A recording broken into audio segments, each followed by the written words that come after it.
시편 31편 24절 먼저 우리 한 목소리로 읽도록 하겠습니다. 시작.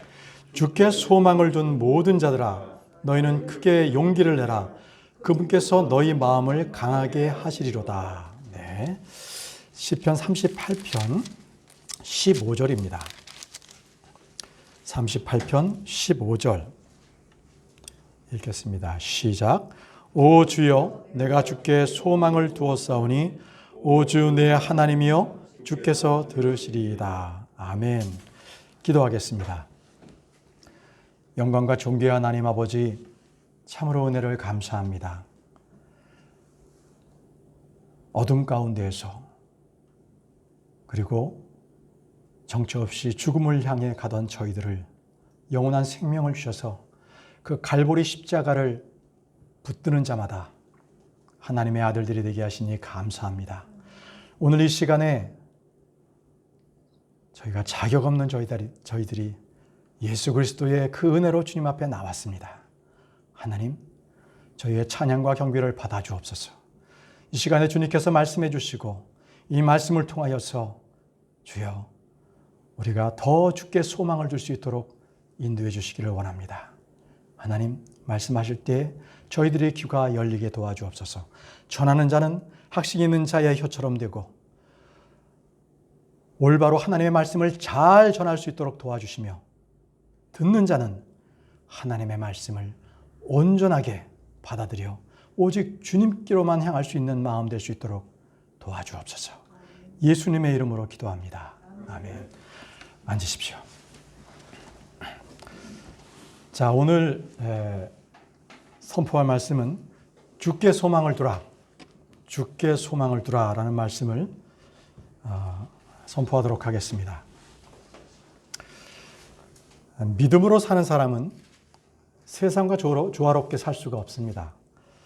믿음으로 살면서 세상과 동거할 수는 없습니다. 이렇듯 성도는 세상 속에 살지만 세상에 속해 있어서는 안 됩니다. 요한복음 17장 14절 말씀에 내가 세상에 속하지 아니한 것 같이 그들도 세상에 속하지 아니하기 때문이다. 예수님께서 이토록 말씀하셨어요. 예수님께서 세상에 속하지 아니하셨기 때문에 예수님께 부름받은 자들, 구원받은 자들 또한 세상에 속하지 않습니다. 우리는 예수 그리스도로 말미암아 세상으로부터 불러냄을 받은 자들이기 때문입니다. 하지만 우리는 육신을 입고 이 세상에 사는 동안에 세상에서 해야 할 일들이 있습니다. 이 많은 크리스천들이 이 세상에 살면서 이 세상에 대하여 이 균형을 잡지 못해서 아주 극단적으로 흘러가는 경우를 봅니다. 한 경우는 그리스도인들은 세상으로부터 완전히 분리돼야 된다, 격리돼야 된다 해서 그리스도인들끼리 공동체 생활을 하고 수도원 생활을 하고 그런 것들을 추구하는 자들이 있습니다.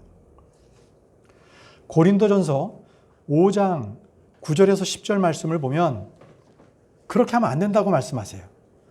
고린도전서 5장 9절에서 10절 말씀을 제가 읽겠습니다. 내가 음행하는 자들과 사귀지 말라고 서신해서 너희에게 썼으나 이 말은 이 세상에 음행하는 자들이나 탐욕을 부리는 자들이나 강탈하는 자들이나 우상 숭배자들과 전혀 함께하지 말라는 것이 아니니 만일 그리하려면 너희가 반드시 세상 밖으로 나가야 하리라. 그리하려면 너희가 반드시 세상 밖으로 나가야 하리라고 말씀하십니다. 우리는 세상 밖으로 나가서 살아서는 안 됩니다. 왜요? 이 세상은 우리의 교구입니다. 우리의 전쟁터입니다. 또 다른 예입니다. 또 다른 한 경우는 어떻게 해서든지 이 세상과 함께 조화를 이루어야 된다. 주위 사람들이 나를 싫어하지 않도록 하고 세상을 사랑하며 이렇게 사는 것이 하나님의 뜻이라고 가르치는 사람들이 있습니다. 이건 역시 바람직하지 않습니다. 그리스도인들은 당연히 그리스도를 증거하고 의를 전파함으로 해서 도리어 세상으로부터 박해를 받는 게 정상적인 모습입니다. 그렇다면 그리스도인으로서 우리는 어떻게 세상을 대해야 합니까? 어떻게? 오늘 말씀이신 제목인 주께 소망을 두라. 이 오늘의 말씀의 목적이 여기 있습니다. 성도들로 하여금 균형 있고 일관된 삶을 영위함으로써 구원받지 않은 사람들에게 선한 영향력을 끼치고 나쁜 영향을 받지 않고 또 예수 그리스도를 위하여 이 세상에 선포할 수 있는 그러한 거룩한 자도로 살게 하기 위함에 있습니다. 그렇게 하기 위해서는 우리가 먼저 성경이 어떻게 세상을 보는가, 이 성경의 관점을 우리가 정확하게 알아야 합니다. 성경이 보는 세계관, 이거는 어느 종교가 보는 이 종교관하고는 세계관하고는 확연히 틀립니다. 예를 들어 세상을 집이라고 비유해 보죠. 유교는 그 집을 수리하자, 고쳐서 쓰자, 이런 종교고요. 반면에 성경은 그 집을 허물어뜨리고 새로 짓자라고 말하고 있습니다. 또 세상 종교는 가르쳐서 쓸만한 사람에 대해서도 이렇게 사람을 만들어 쓰자, 완전한 사람으로 개발해서 좋은 경지에 이르도록 하자, 이렇게 가르쳐요. 그게 세상 종교입니다. 그러나 성경은 이전 옛사람은 십자가에 못 박혀버리라, 새 사람을 입으라, 이렇게 말씀하고 계세요. 완전히 벗어버려라, 옛사람은 죽어라. 갈라디아서 1장 4절 말씀에 그분께서 하나님 곧 우리 아버지의 뜻에 따라 이 악한 현 세상에서 우리를 건지시려고 우리의 죄들로 인하여 자신을 주셨으니, 이 악한 현 세상에서, 이 갈라디아서 1장 4절에는 주님은 이 세상을 악한 현 세상이라고 말씀하고 계십니다. 그래서 성도들은 세상에 대한 성경적 가치관을 확고하게 정립해 놓아야 합니다. 그렇지 않으면 우리는 이 세상에서 성경적으로 살 수가 없어요. 우리 한 구절 보겠습니다. 요한 1서 5장 19절 말씀을 보겠습니다. 요한 1서 5장 19절 말씀.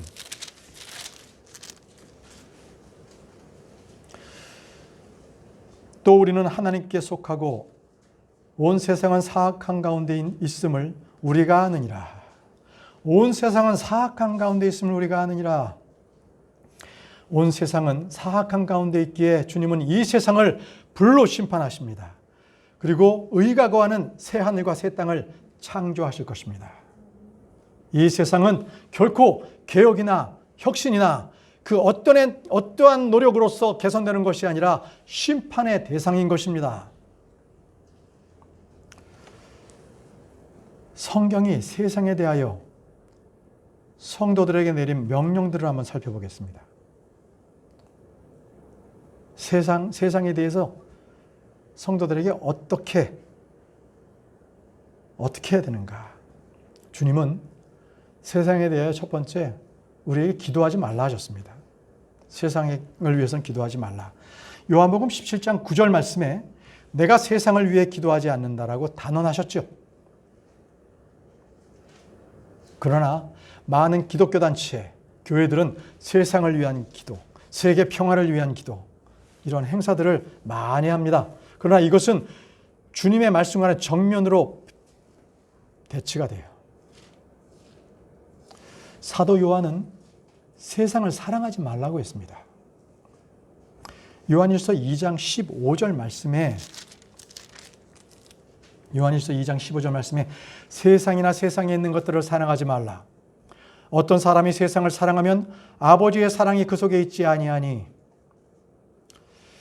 그리스도인들이 세상을 사랑하면 하나님의 사랑이 그 안에 있지 않습니다. 여러분, 바울과 동행했던 데마를 보십시오. 그는 세상을 사랑했기에 떠났습니다. 세상으로 갔습니다.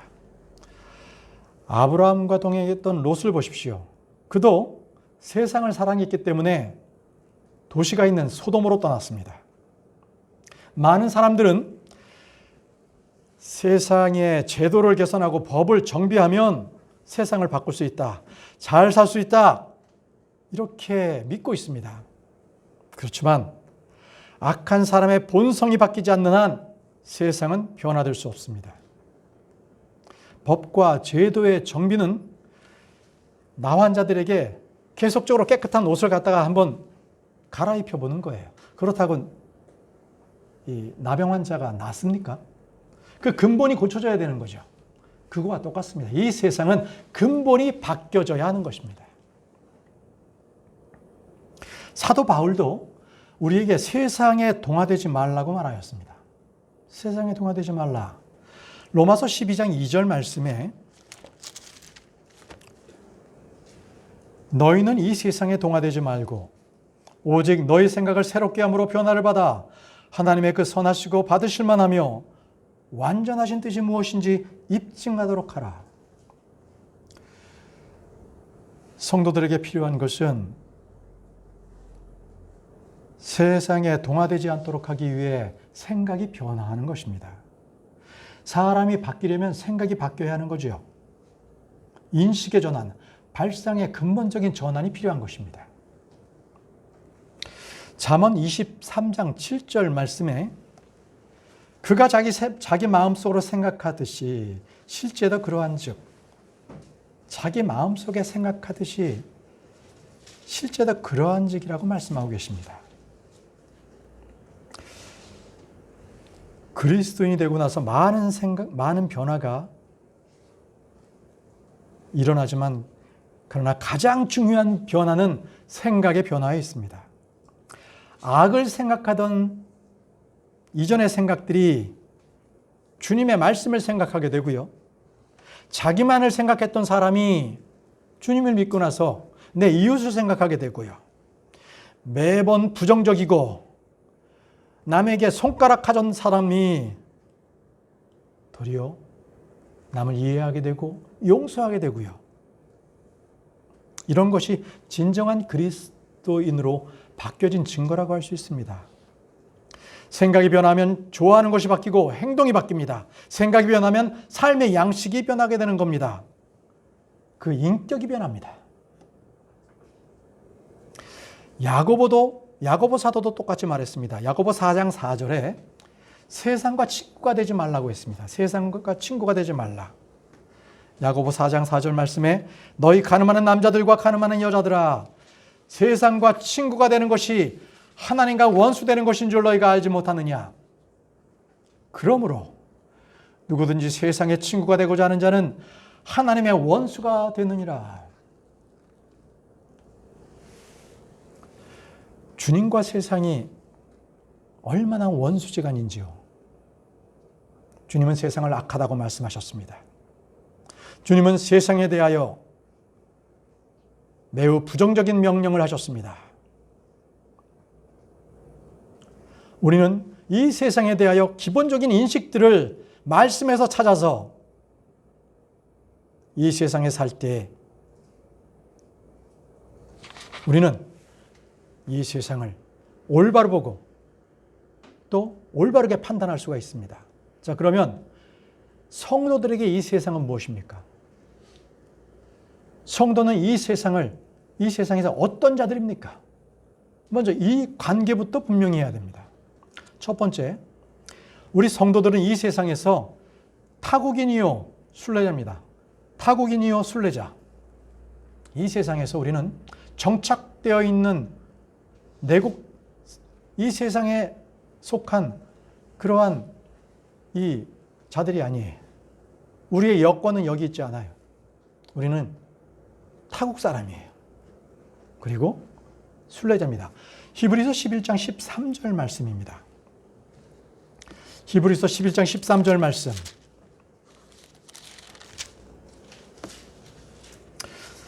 이들은 다 믿음 안에서 죽었으며 약속한 것들을 받지 못하였을 때 멀리서 그것들을 보고 확신하며 끌어안았고 또 땅에서는 자기들이 나그네요 순례자라고 고백하였으니.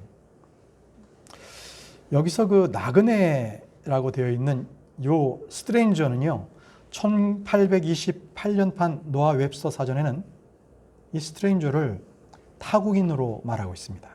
타국인. 그래서 성도는 이 세상에서 타국인이에요. 타국인. 여러분들 베드로전서 2장 11절을 보십시오. 베드로전서 2장 11절.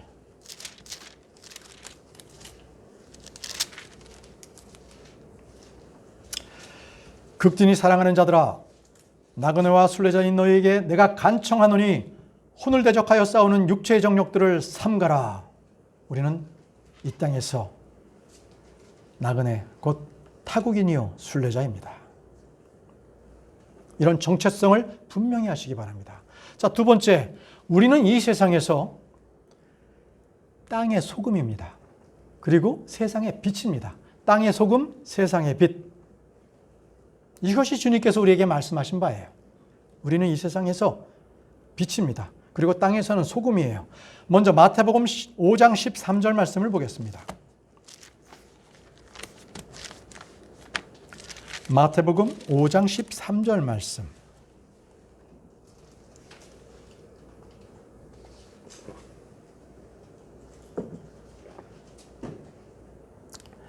마태복음 5장 13절. 너희는 땅의 소금이로되 만일 소금이 제 맛을 잃으면 무엇으로 그것을 짜게 하리요? 그 뒤에는 그것이 아무 쓸모 없으므로 버려져서 사람들의 발밑에 밟힐 뿐이니라. 여러분, 소금이 없으면 어떤 음식도 맛이 없어서 음식을 먹을 수가 없습니다. 이 소금은 음식물을 분해하죠. 그리고 노폐물을 배설하는 역할을 합니다.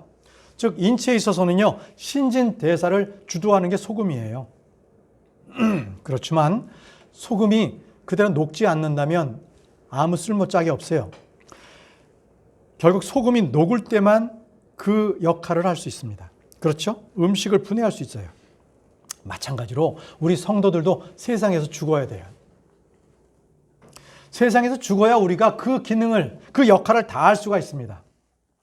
자아가 십자가에 못 박혀지지 않는 한 우리는 녹여진 소금과 같이 살 수가 없어요.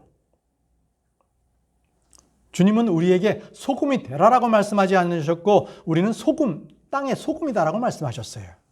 우리는 소금이 되기 위해 애쓸 필요가 없습니다. 이미 땅의 소금이기 때문에 그렇습니다. 맛을 잃은 소금, 녹지 않아서 맛을 내지 않는 소금이 되지 않도록 주의하시기 바랍니다. 여러분 자신을 십자가에 못 박혀 죽으십시오.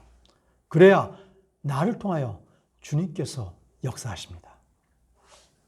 또 주님은 성도들을 세상의 빛이라고 말씀하셨습니다. 마태복음 지금 읽었던 5장 14절 말씀입니다. 너희는 세상의 빛이니 산 위에 세운 도시가 숨겨지지 아니하리라. 우리는 모두 빛의 자녀요 낯의 자녀입니다. 주님께서 빛이시기 때문입니다. 주님은 세상의 빛이요 생명의 빛이십니다. 그래서 세상 사람들을 향해 이렇게 말씀하셨습니다. 요한복음 12장 36절 말씀에 너희에게 빛이 있을 동안에 빛을 믿으라. 그리하면 너희가 빛의 자녀들이 되리라 하시니라. 빛의 자녀들이 되는 것은 우리의 선행이나 구제나 금욕이나 고행과 같은 노력으로 되지 않습니다. 빛이신 예수 그리스도를 믿으면 우리는 빛이 됩니다. 너희는 세상의 빛이니라. 너희는 세상의 빛이라.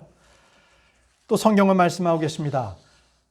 데살로니가전서 5장 5절 말씀에 너희는 다 빛의 자녀요 낯의 자녀니라. 너희는 다 빛의 자녀요 낯의 자녀니라. 우리가 예수 그리스도를 믿었다면 우리는 이미 빛의 자녀입니다.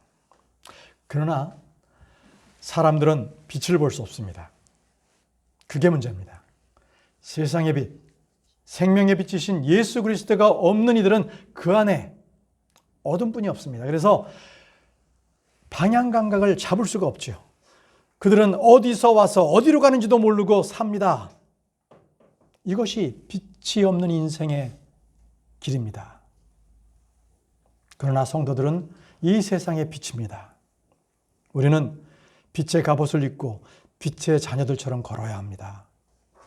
에베소서 5장 8절 말씀에 너희가 한때는 어둠이었으나 이제는 주 안에서 빛이니 빛의 자녀들로서 걸으라. 빛의 자녀들로서 걸으라. 우리는 주 안에서 빛입니다. 세상은 우리를 통하여 하나님의 사랑, 구원을 봅니다. 또 다가올 세상을 보지요. 무엇보다 말씀을 통하여 우리가 권면했을 때 그들은 자기 자신에게 있는 죄악들을 바라보게 됩니다. 자, 우리 성도들은 이 세상에서, 셋째로 이 세상은 우리 성도들에게 선교의 현장이 됩니다. 이 세상은 우리들에게는 선교의 현장입니다. 구원받지 못한 사람들은 우리가 복음을 전함으로 해서 주님께로 인도해야 합니다. 사도행전 1장 8절 말씀 여러분들 다 아시지요? 오직 성령님께서 너에게 임하신 뒤에 너희가 권능을 받고 예루살렘과 온 유대와 사마리아와 그리고 땅의 맨 끝 지역까지 이르러 나를 위한 증인이 되리라 하시니라. 또 마태복음 28장 18절에서 20절 말씀에 예수님께서 그들에게 오셔서 말씀하여 이르시되 하늘과 땅에 있는 모든 권능이 내게 주어졌느니라. 그러므로 너희는 가서 모든 민족들을 가르치고 아버지와 아들과 성령의 이름으로 그들에게 침례를 주며 무엇이든지 내가 너에게 명령한 모든 것을 그들에게 가르쳐 지키게 하라. 보라, 내가 세상의 끝까지 항상 너희와 함께 있느니라 하시니라. 아멘. 내가 너에게 명령한 모든 것을 그들에게 가르쳐 지키게 하라. 나를 위한 증인이 되라고 말씀하고 계십니다. 그래서 우리에게 이 세상은 일터입니다. 우리는 세상에 나가서 혼을 이겨와야 합니다. 부지런히 수고하고 애를 써야 합니다. 농부가 밭을 돌보지 않으면 수확을 얻을 수 없죠. 이렇듯 우리 그리스도인들이 세상에 나가서 혼들을 이겨오지 않는다면 수확할 수 없습니다. 이 세상은 우리의 전쟁터입니다. 우리는 자신의 믿음을 든든히 지키는 동시에 싸워서 승리해야 하는 존재입니다. 주님은 우리에게 승리를 약속하셨고요. 또 믿음으로 어린 양의 피로 세상을 이길 것을 우리에게 명령을 하셨습니다. 그래서 우리는 이 세상은 우리의 선교 현장입니다. 그러나 세상은 어떻습니까?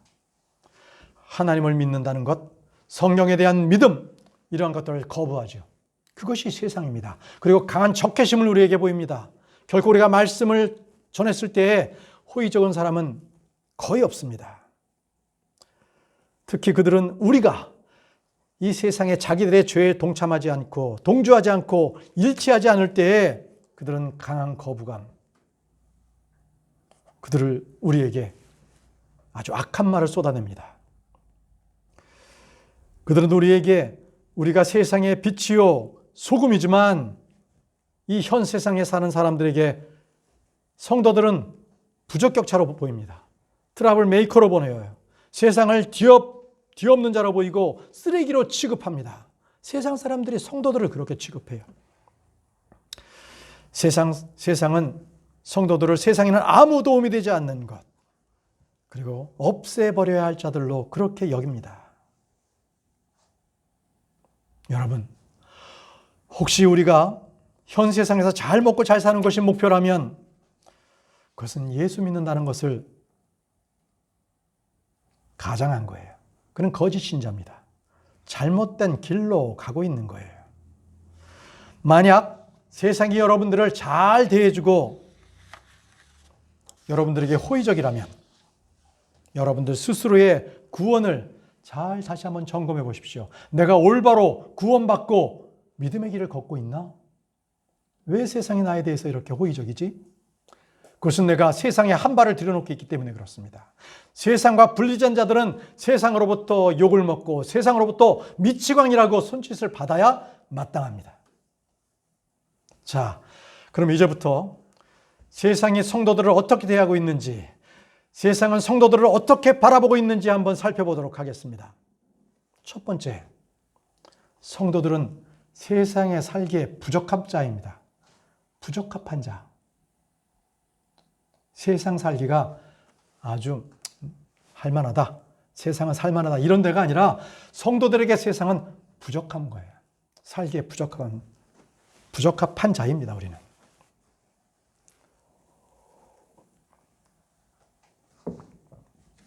세상은 우리 그리스도인들을 일컬어서 아니 이처럼 이렇게 코로나가 이렇게 횡행하고 있는데 뭐요? 미치지 않았어? 교회는 없어야 되는 거야. 응? 자기 종교만이 옳다고 하는 저 독선 좀 봐. 배타주의 좀 봐. 저들은 좀 인격 장애자야. 이렇게 우리를 매도하고 있죠. 그들은 우리를 거짓말장이, 사회 부적응자, 독불장군 막 이렇게 얘기합니다.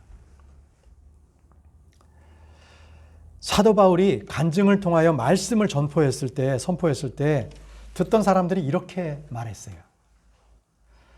다 같이 사도행전 22장 22절을 보십시오.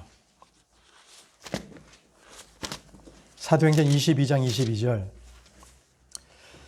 그가 이 말하는 것까지 그들이 듣다가 소리를 높여 이르되 이런 놈은 이 땅에서 없애버리라.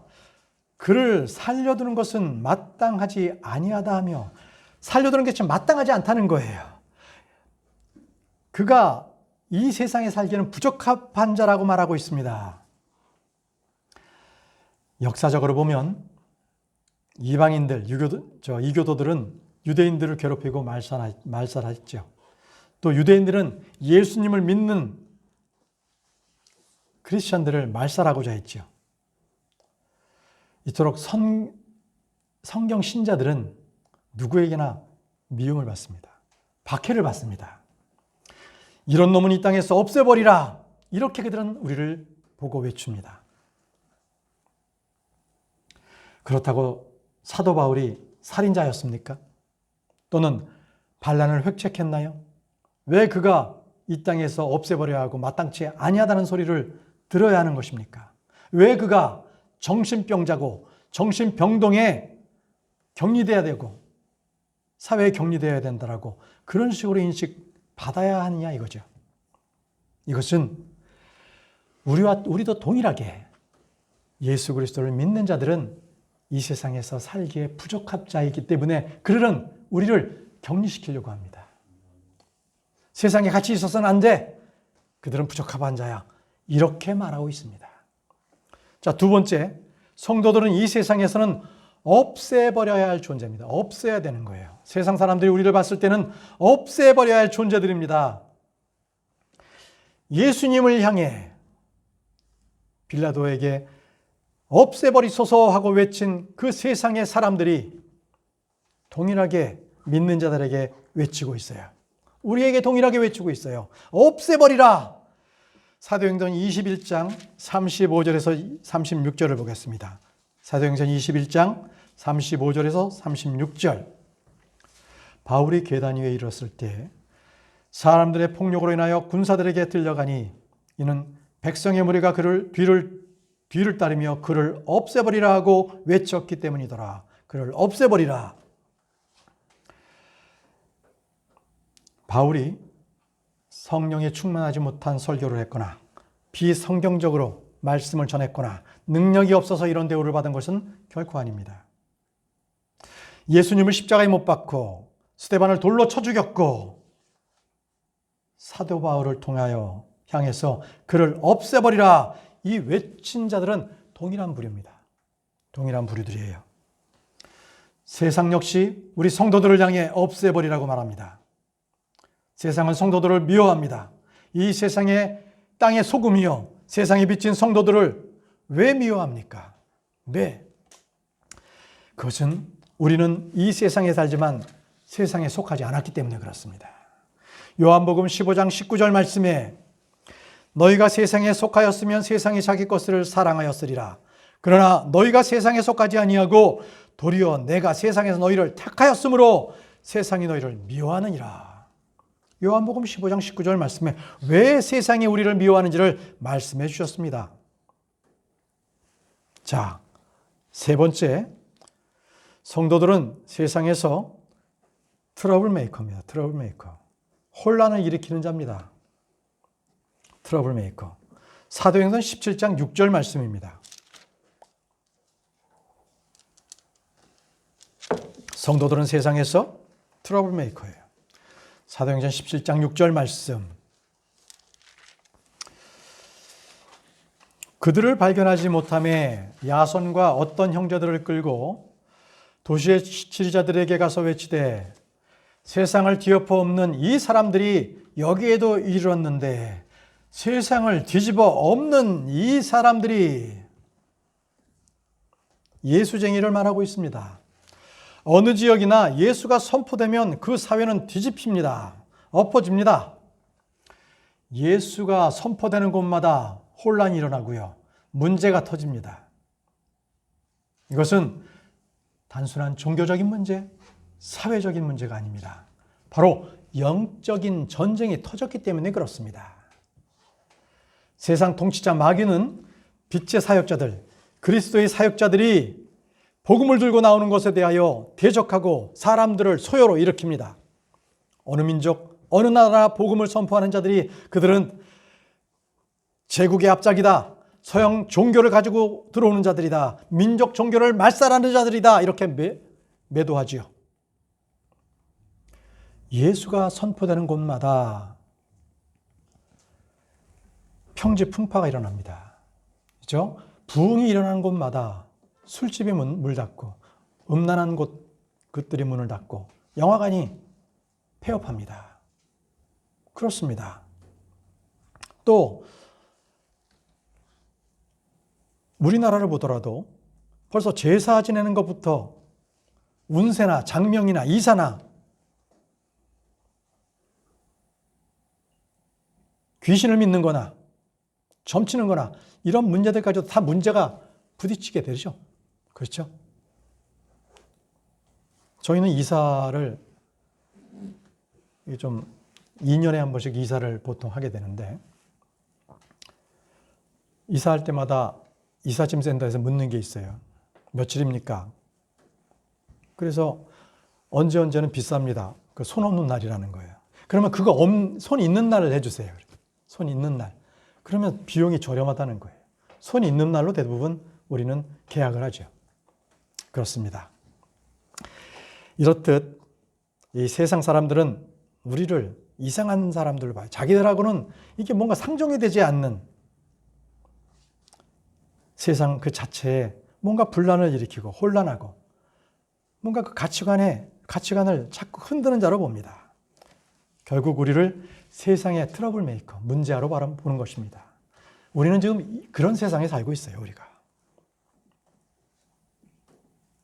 네 번째는요, 세상은 성도들을 오물, 쓰레기, 모든 것을 쓰레기, 이렇게 봅니다. 세상의 오물이요, 모든 것을 쓰레기로 봅니다. 땅의 소금인 우리가 세상의 오물이 되고 세상의 빛인 우리가 모든 것을 쓰레기가 되었습니다. 성도의 삶은 참으로 극과 극을 달리고 있습니다. 우리는 원래 그래요. 극과 극을 달리는 존재가 바로 성도입니다. 보십시오. 우리 몸의 질그릇인데, 그렇죠? 이 흙으로 만들어진 이 몸, 이 안에 예수 그리스도의 보혈을 담는 순간 완전히 우리는 달라지게 됩니다. 보이는 것과 실제가 다른 존재가 되는 겁니다. 우리는 땅에 살지만 하늘에 속하고 육신을 입지만 성령 안에 걷고요.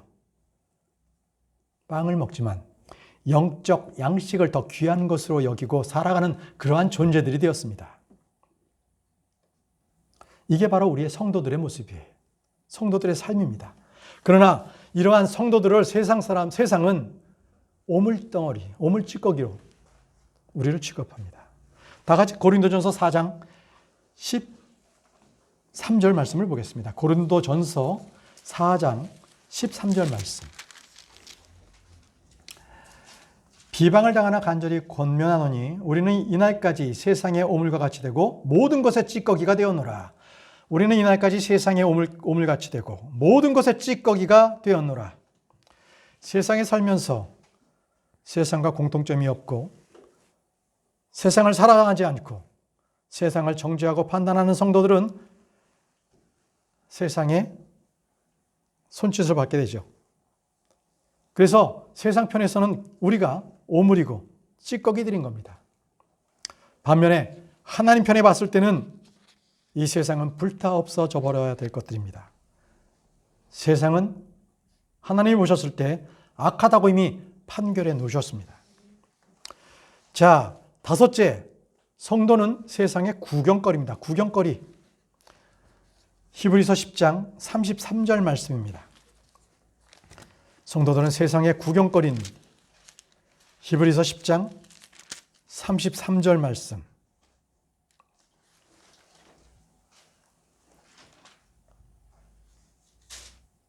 한편으로는 너희가 비방과 고난으로 말미암아 구경거리가 되었고 또 한편으로는 그렇게 취급받는 자들과 사귀는 자들이 되었으니 보십시오. 구경거리가 되었습니다. 너희가 비방과 고난으로 말미암아 구경거리가 되었다고 말하고 있습니다.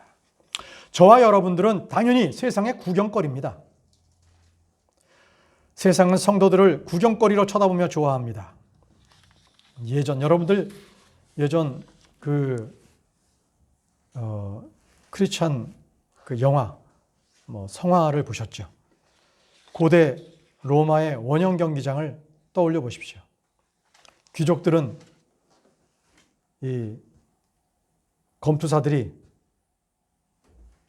이 검투를 하는 장면을 보죠. 그리고 서로 죽이는 장면을 재미있게 실제 구경을 합니다. 또 레슬링이나 권투 이런 것도 마찬가지로 구경거리입니다. 그러나 가장 재미있는 구경거리는 무엇일까요?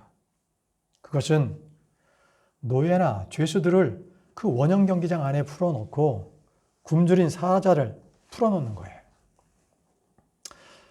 그러다가 절정에 달했을 때 그리스도인들을 풀어놓습니다. 사자에게 물려 뜯기고 죽이는 것을 세상 사람들은 즐겨서 구경거리로 삼았습니다. 성도들은 세상의 구경거리가 되어 죽임을 당했습니다. 성도들은 마귀를 대적해서 사자처럼 담대했지만 순교의 순간에는 그 목숨에 우리는 연연하지 않습니다. 기꺼이 자신을 내어버렸습니다. 당국의 칼날, 세상의 법정에서는 자신들을 변호하거나 저항하는 대신 기꺼이 목숨을 내놓았고 구경거리가 되어 죽임을 당했습니다. 고린도전서 4장 9절을 보겠습니다.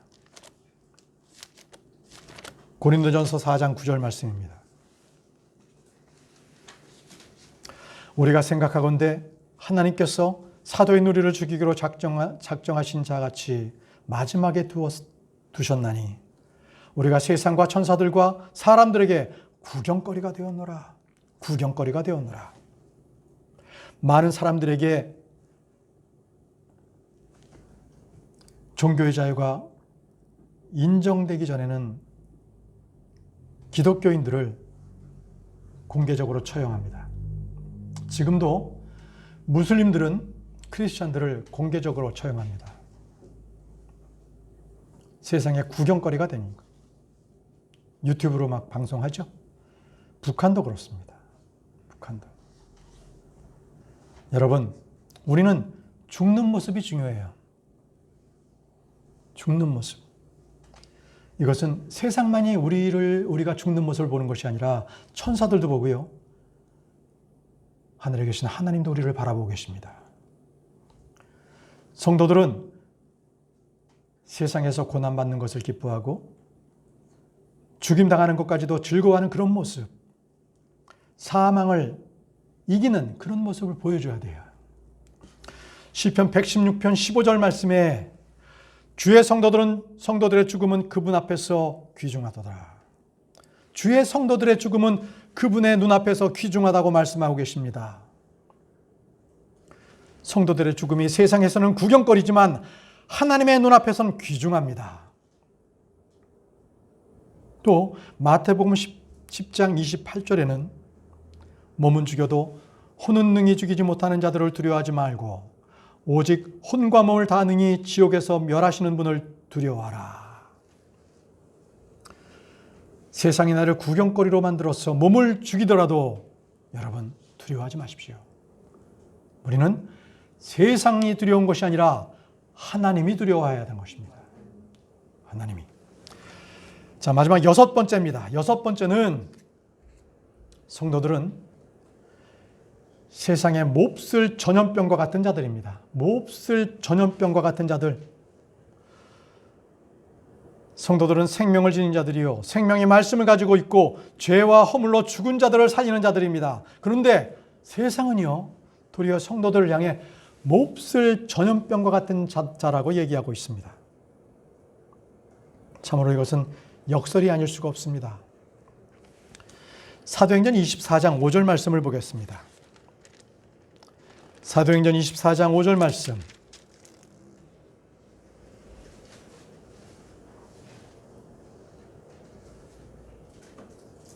사도행전 24장 5절 말씀.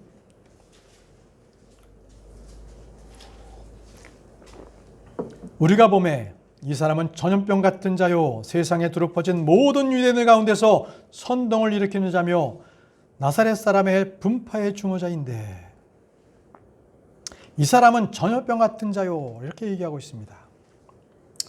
여러분, 요즘처럼 코로나19로 인해서 전염병에 감염이 되면 그 사람은 즉시 격리가 되죠. 그리고 주변의 사람들이 접근하지 못하도록 봉쇄해야 합니다. 그렇죠?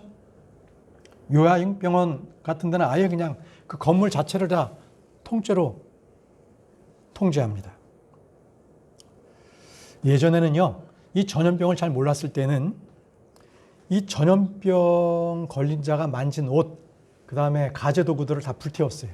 그리고 심한 경우에는 그 전염병 걸린 자를 아예 불태워 죽였죠.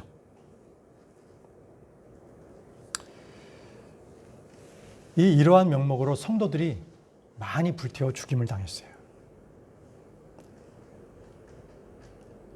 전염병에 걸린 자처럼 성도들을 화염 속에 넣어 죽였습니다.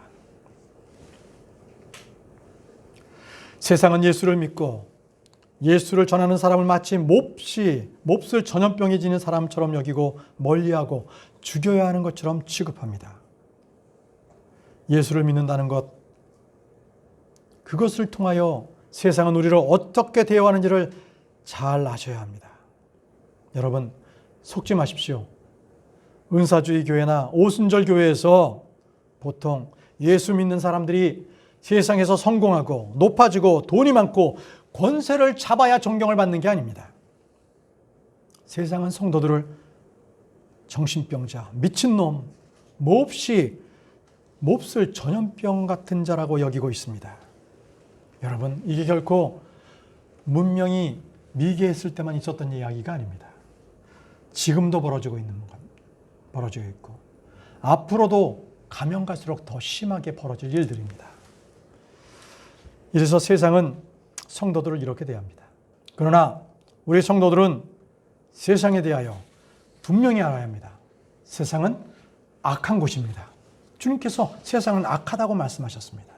또 세상은 성도들이 살기에 합당치 않은 곳입니다. 히브리서 11장 38절에 세상은 이런 사람들에게 합당치 아니하였느니라. 우리는 세상에 합당치 않은 곳이에요.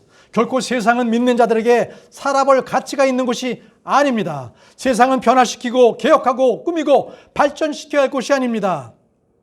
세상은 우리와 같은 성도가 살기에는 전혀 무가치한 곳입니다. 그래서 믿음의 사람들은 이 세상에 잠시 머물러 있다 가는 임시 거처입니다. 그래서 우리는 순례자요 나그네로 삽니다. 그래서 이것을 보는 세상 사람들은 우리를 별종으로 취급합니다. 그것이 세상이 우리를 미워하는 이유입니다. 여러분, 우리는 세상에 소망을 둘 수 없습니다. 그러면 우리는 어디에 소망을 두어야 합니까? 우리의 소망은 어디 있습니까? 우리 말씀을 보겠습니다. 히브리서 11장 1절 말씀입니다. 히브리서 11장 1절 말씀, 우리의 소망은 어디에 있는가?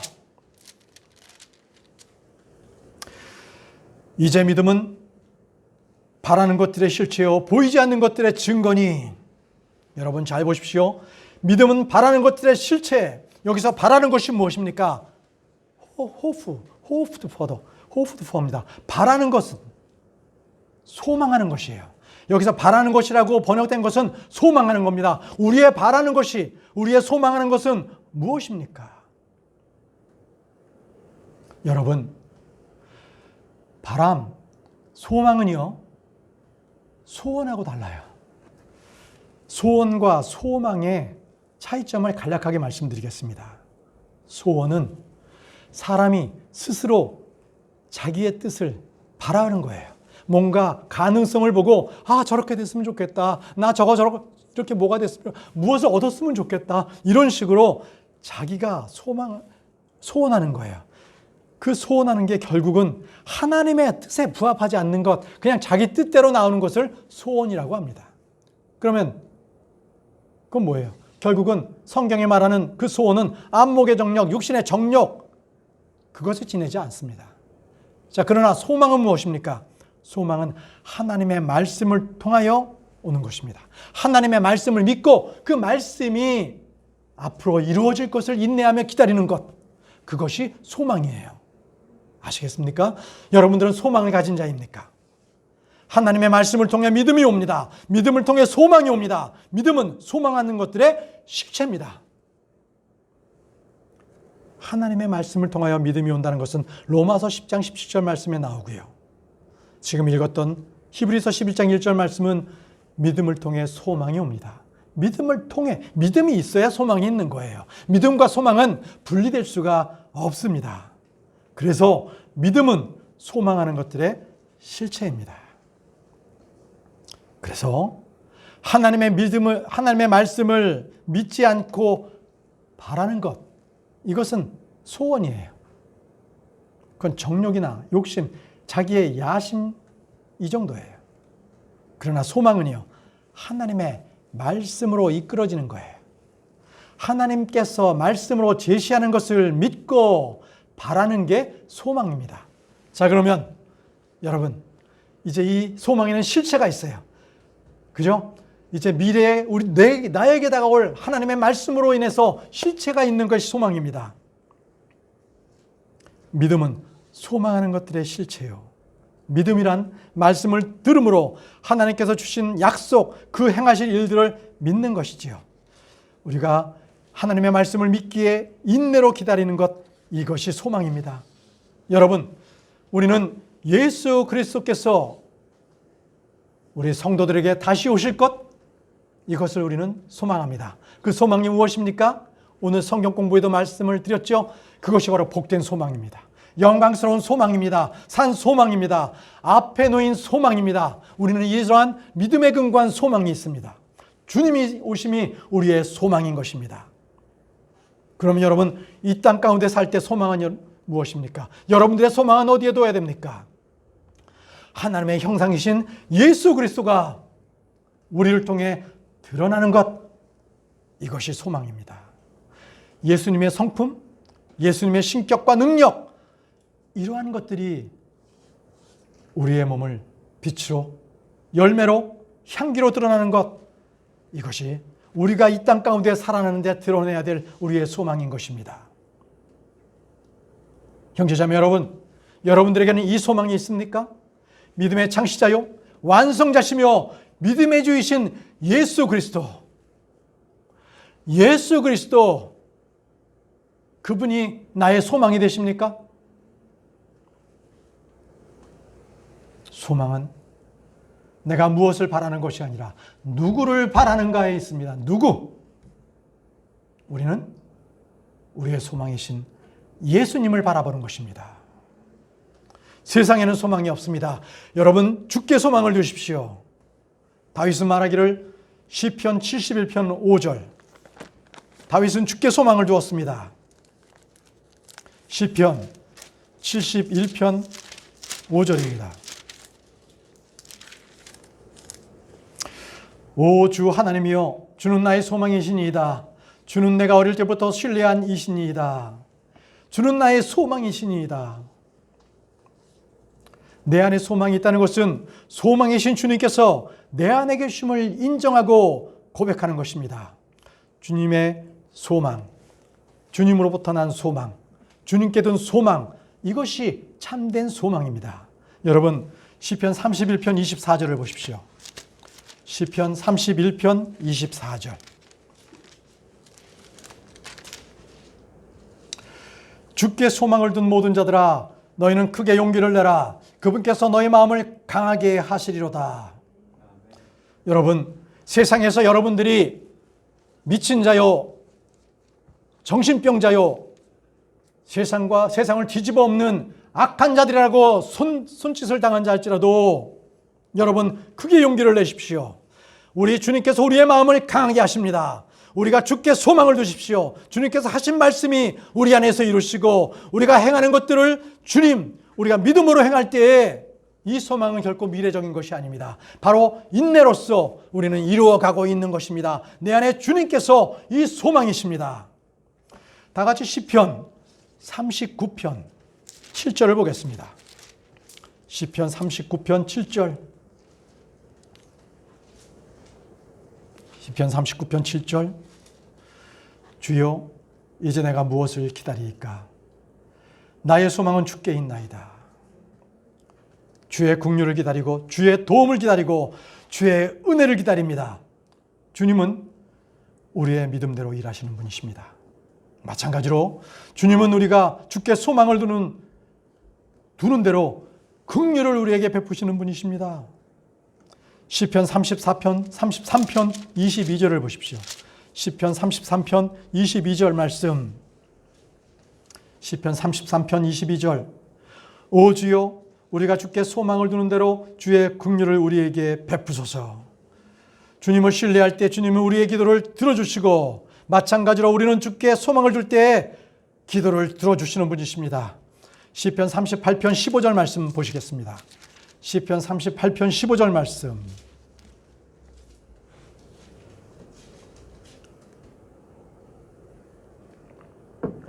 오 주여, 내가 주께 소망을 두었사오니 오 주 내 하나님이여 주께서 들으시리이다. 아무것도 바랄 것이 없고 믿을 것이 없고 기대할 것이 없을 때에 우리는 주의 말씀만이 나의 소망임을 알게 됩니다. 그걸 기억하십시오. 기록된 말씀 외에는 아무것도 참된 것은 이 땅 가운데 없습니다. 우리 다 같이 시편 119편 147절을 보겠습니다. 시편 119편 147절 다윗의 고백입니다. 119편 147절.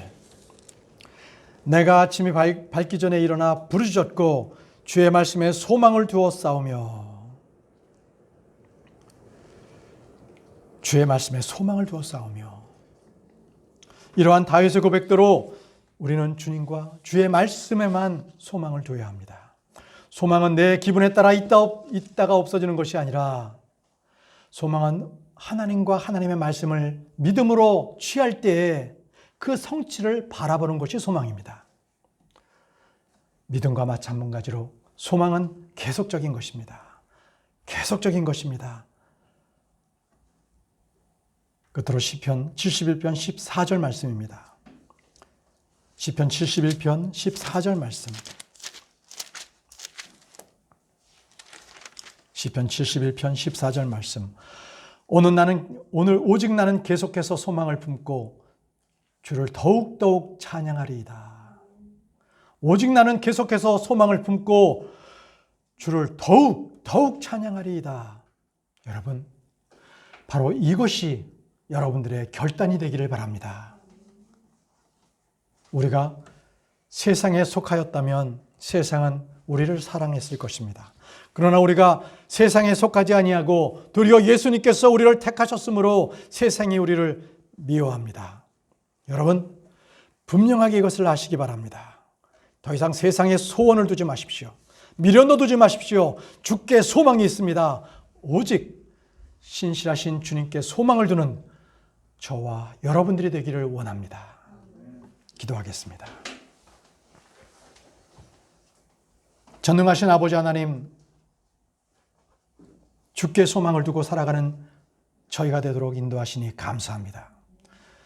세상은 저희를 정신병자요, 미친 자요, 세상을 뒤엎는 자라고 욕할지라도 주여, 주께서 우리와 함께 계시고 주께 소망을 둔 저희들에게 큰 용기 주시고 우리는 세상을 두려워하지 않고 도리어 세상을 향하여 더 담대하게 복음을 전할 수 있도록 인도해 주옵소서. 우리는 세상을 두려워하지 아니하고 하나님을 두려워하는 자로 주의 군사요, 주의 용맹스러운 자녀로 살 수 있도록 도와주시기를 원합니다. 주여, 우리를 인도해 주옵소서. 예수님의 이름으로 기도합니다. 아멘.